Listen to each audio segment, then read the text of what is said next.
So here we are again, another video and another few thoughts. I haven't been on for a while actually, but I wanted to get this one out there as well because things are changing and going quite quickly for me at the moment. So there's a lot of particular things that I want to sort of talk about, and one subject that's just come up fairly recently for me is this idea of time travel.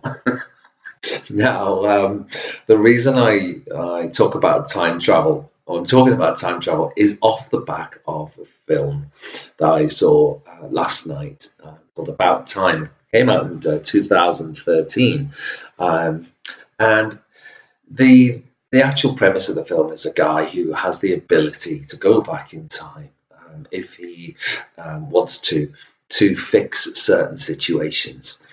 And it got me thinking about this. The way that we kind of operate generally is that, as far as I know, we haven't got the ability to do that. I don't know anybody who does that. But funnily enough, isn't it the case that we do spend a lot of time in the past? And thereby, there's an attachment there. And in some ways we can say that we are attached to the wounds of our past. So although there isn't a machine or there isn't a way of getting there, somehow we still manage to spend a lot of time there. And I think it's really interesting because, we know that we can't change a single thing about it. In some of the videos I've talked about this before, we can't go back and change a single thing about our past. But by spending a lot of time there, we're just almost giving it more energy. We're giving it energy. We're breathing life into that wound or that particular problem, when really it's probably more about learning from it than actually spending time there. And so added to that is this idea of some of the videos that I've been watching around the Hay House Summit 2017.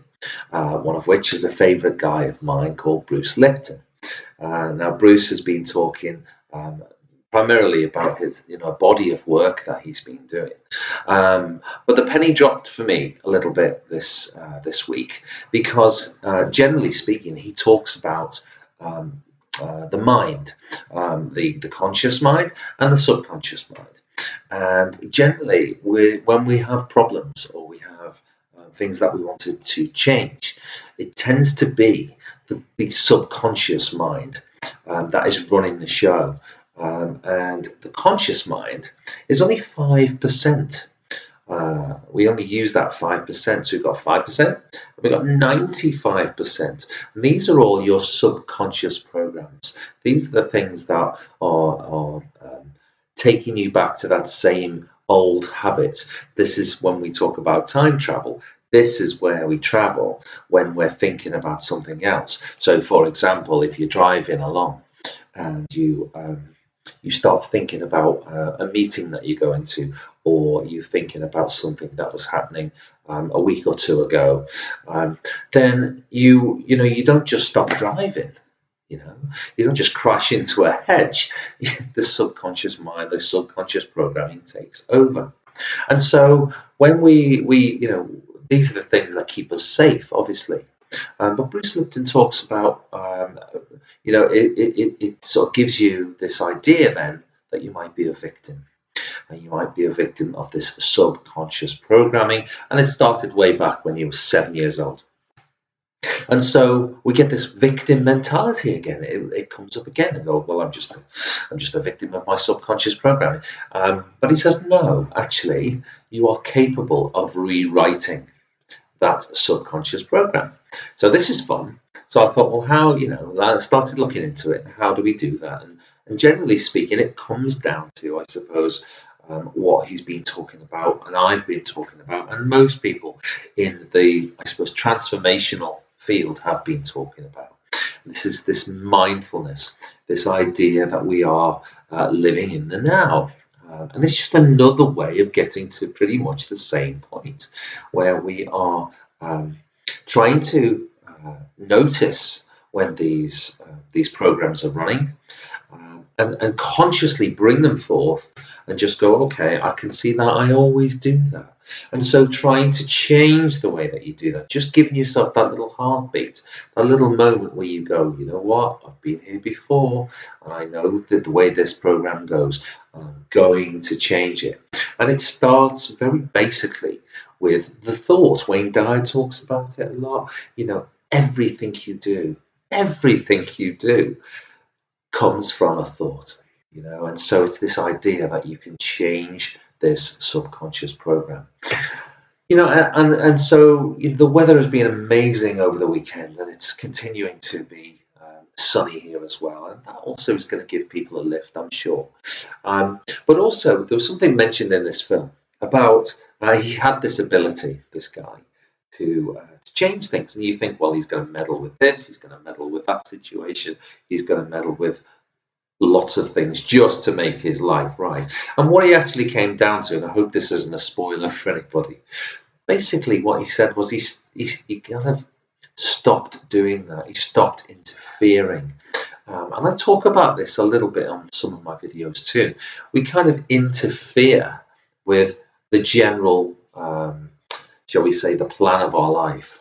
Now, I'm all about co-creating, but you know, this guy was saying eventually he decided to stop interfering, and actually he started to create days where he looked at what would normally be seen as an ordinary day and make it extraordinary, almost live it a second time or live it in a different way. And that's a lot about what I'm about now. You know, it's very easy on a Monday morning to get up and just go with the tribe, and oh, isn't it awful, and oh, isn't it terrible, and my life's in a mess, and I haven't done this and I haven't done that. And yet you do have the ability to think differently, to look at things differently and say, okay, I accept where my life is now. I'm not a victim of it. I'm certainly not a victim of circumstance, and I can change that. I can do something about it. I can make a conscious choice, so I can make the ordinary extraordinary.